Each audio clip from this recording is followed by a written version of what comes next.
Film की शुरुआत में हमें एक वीरान जगह दिखाई जाती है जहां हर तरफ पहाड़ और चट्टानें ही मौजूद थी। जिस जगह पर हम एक आउटपोस्ट को भी देख पाते, जिस आउटपोस्ट में रेजा नाम का आदमी अपने पत्नी लीजा और बेटी रेमी के साथ रहा करता था। वो फिर अपनी बेटी को कुछ तारे दिखाकर उनके नाम पूछता है, जिस पर रेमी उन तारों के सही नाम बता देती है। तब वो दूर आकाश में दिख रहे ग्रह की तरफ इशारा करके उसका नाम पूछता है, जिस पर रेमी कहती कि वो ग्रह जुपिटर है। फिर रेजा उसे बताता है कि वो जुपिटर नहीं बल्कि पृथ्वी है। जो सुनकर हम समझ पाते कि वो तीनों किसी और ही ग्रह पर है। अब आगे वो लोग हर दिन की तरह आज भी कुछ न कुछ काम कर रहे होते, जबकि रेमी पहाड़ों की तरफ निकल जाती है। वो चलते हुए कुछ दूर ही गई थी कि तभी उसकी माँ लीजा उसे वापस बुला लेती है। यहाँ उनकी बातों से हम समझ पाते कि उन्हें बाकी लोगों से खतरा है, क्योंकि उनके आउटपोस्ट को बाकी लोग हथियाने की कोशिश कर सकते हैं, और यदि किसी बाहरी शख्स के हाथों रेमी लग गई तो वो उसे चारे की तरह प्रयोग कर सकते हैं।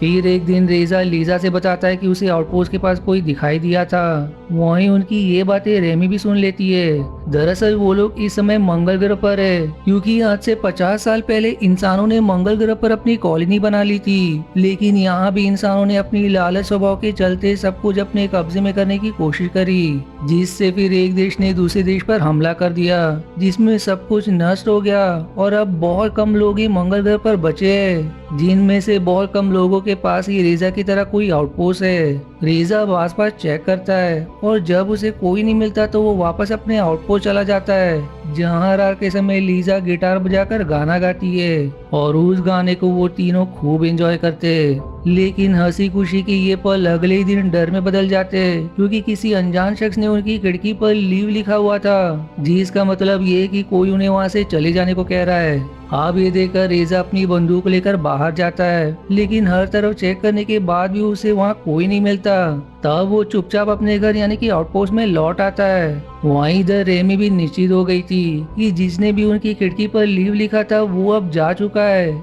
इसलिए वो हमेशा की तरह घर के बाहर खेलने चली जाती है। पर उसे बाहर जाते देख लीजा उसको वापस आने को कहती है। लेकिन इतने में ही दो लोग जिन्होंने अपने चेहरे पर ऑक्सीजन मास्क लगाया था वो रेमी की तरफ बढ़ने लगते हैं, जो देखकर रेजा उन दोनों को गोली मारकर खत्म कर देता है। यहाँ अब रेमी देखती कि मरने वालों में एक महिला भी है, जबकि थोड़ी दूर पर उन्हें तीसरा शख्स भी नजर आता है, जिसने अपने हाथ में बंदूक ले रखी थी। तब रेजा किसी तरह उस तीसरे शख्स के पैरों में गोली मारकर उसे घायल कर देता है, जिसके बाद वो लीजा और रेमी को घर में ही रहने की हिदायत देकर खुद उस तीसरे शख्स को मारने चला जाता है। लेकिन वो काफी देर तक वापस नहीं आता। वहीं अब लीजा और रेमी को उसका इंतजार करते हुए शाम हो चली थी, पर अब तक रेजा वापस नहीं आया था। ऐसे ही फिर इंतजार करते हुए अगली सुबह हो जाती है, जहां अब लीजा जब चुपकर बाहर देख ही रही थी कि तभी वो तीसरा शख्स जो उनके आउटपोस्ट के अंदर आ चुका था वो लीजा को बंदूक की नोक पर लेते हुए बताता है कि ये आउटपोस्ट मेरे माता पिता का है और मेरा जन्म भी यहीं पर हुआ था, इसलिए अब से मैं यहीं रहूंगा। दरअसल इस आदमी का नाम जेरी है, जो लीजा से कहता है कि तुम अपनी बेटी को लेकर यहाँ से जा सकती हो, पर फिर वो कुछ सोचकर उन दोनों से कहता है कि मैंने मीलों का सफर पैदल तय किया है और बाहर कुछ भी नहीं है, इसलिए बाहर जाने पर भी तुम्हें कुछ नहीं मिलेगा। जो ऐसा कहकर वो उन दोनों को एक ऑफर देता है कि यदि वो लोग अच्छे से बिहेव करे और उसके लिए कोई मुसीबत ना खड़ी करे तो वो उन्हें यहीं रुकने दे सकता है। साथ ही साथ वो उनकी जिम्मेदारी उठाने को भी तैयार है, जिस पर लीजा रेमी को लेकर बाहर चली जाती है, जबकि जेरी अपने साथियों को दफनाने लगता है। लीजा अब उसे ऐसा करते ही रेमी को एक जगह छुपाकर खुद आउटपोस्ट में चली जाती है, जहां वो एक चाकू लेकर जेरी के वापस आने का इंतजार कर रही थी,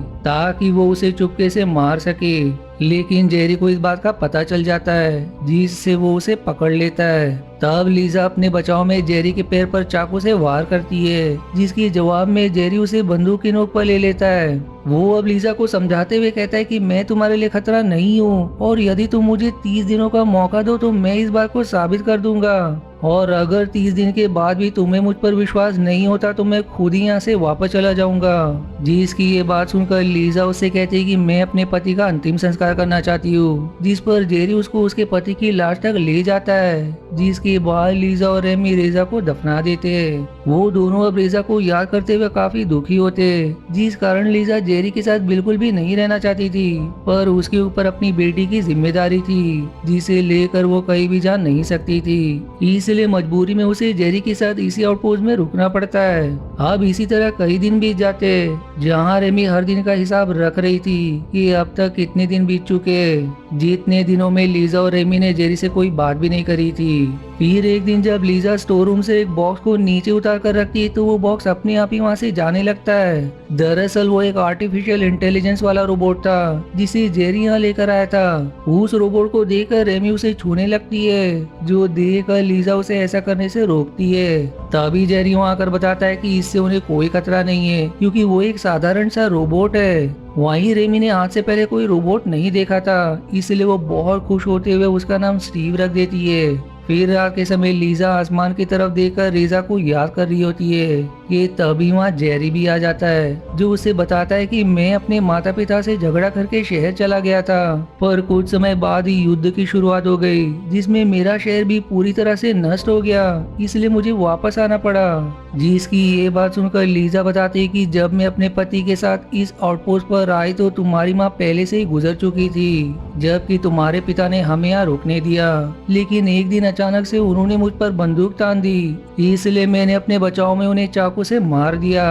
अब आगे हम लीजा को ग्रीन हाउस में काम करते देखते जहाँ जेरी पीछे से आकर उसे किस करने लगता है, जो ऐसा करता देख रेमी उन्हें देख लेती है, जिससे उसे ये लगता है कि उसकी माँ रीजा को भूल चुकी है, इसलिए वो गुस्से में घर छोड़कर चली जाती है। रेमी को अब बाहर जाता देख स्टीव भी उसके पीछे आता है, जिस पर रेमी उस रोबोट यानी कि स्टीव को वापस जाने के लिए कहती है। स्टीव के वापस जाने के बाद वो कुछ दूर जा ही पाए थे कि तभी उसे फोर्स फील्ड मिलती है जिसने किसी बबल की तरह उनके फार्म को ढक रखा था। दरअसल इस फोर्स फील्ड की वजह से ही वहाँ पर ऑक्सीजन का लेवल मेंटेन था ताकि वहाँ रहने वाले लोगों को सांस लेने में कोई दिक्कत ना आए।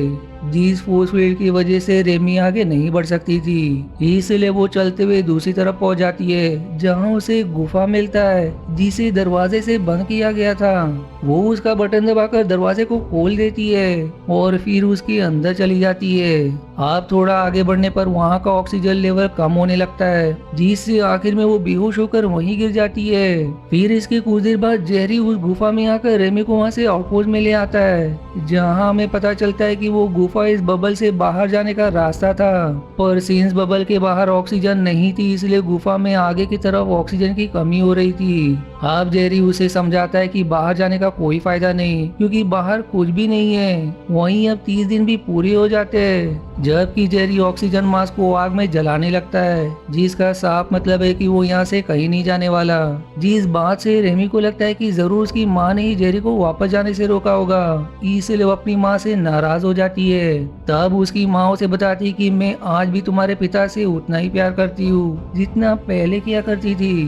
फिर अगली सुबह लीजा और रेमी देखते कि जेरी ने लीजा का गिटार लिया हुआ है और वो लीजा से गिटार बजाने को कहता है, जिस पर लीजा गिटार बजाते हुए वही गाना गाती है जो वो रेजा के साथ गाया करती थी। इस गाने को सुनकर रेमी को वो समय याद आ जाता है जब उसके पिता जिंदा थे, जिससे अब वो रोते हुए स्टोर रूम में चली जाती है जहां उसके पीछे लीजा भी आती है।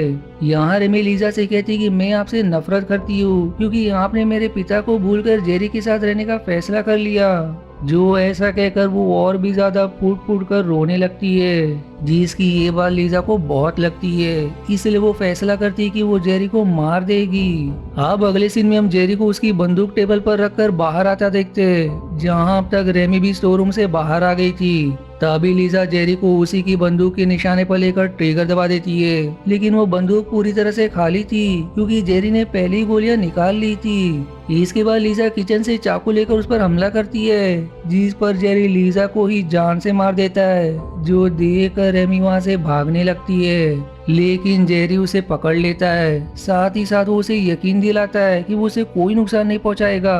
अब ऐसे ही 10 सालों का समय बीत जाता है और रेमी अब बड़ी हो चुकी है।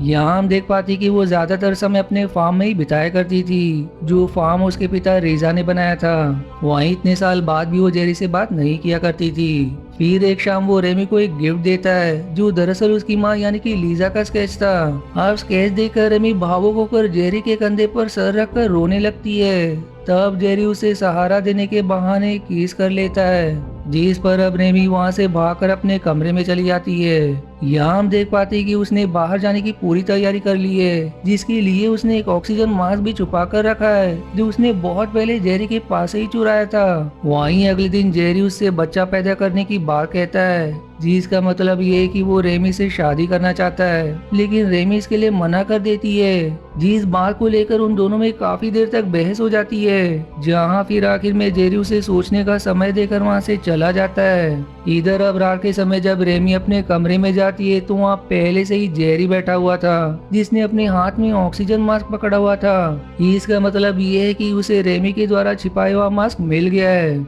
जेरी समझ जाता है कि वो यहाँ से भागने की योजना बना रही है, इसलिए वो उसके मास्क को जलाने लगता है, जिस पर अब रेमी उसे मास्क जलाने से रोकने की कोशिश करती है और इस सब में जेरी उसे धक्का दे देता है, जिससे रेमी का सिर जमीन में लगे वाटर टैप से टकरा जाता है, जिससे वो वहीं बेहोश हो जाती है। अब होश में आने पर रेमी देखती है कि उसका दोनों हाथ बंधा हुआ है, जबकि जेरी उसका फायदा उठाने की कोशिश कर रहा है। वो रेमी को बंदूक की नोक पर लेकर उसे किस करने लगता है, जहाँ रेमी चाहकर भी कुछ कर नहीं पा रही थी। इतने में फिर वहाँ स्टीव रोबोट आकर जेरी के गले में पावर ड्रिलिंग अटैचमेंट से वार करता है, जिससे जेरी के गले में काफी गहरा कट लग जाता है। इस पर अब जेरी किसी तरह खुद को संभालते हुए स्टीव को गोली मारकर नष्ट करने की कोशिश करता है, और अब गोली लगने की वजह से स्टीव में खराबी आ जाती है, जबकि जेरी खुद को फर्स्ट एड देने के लिए दूसरे कमरे में चला जाता है।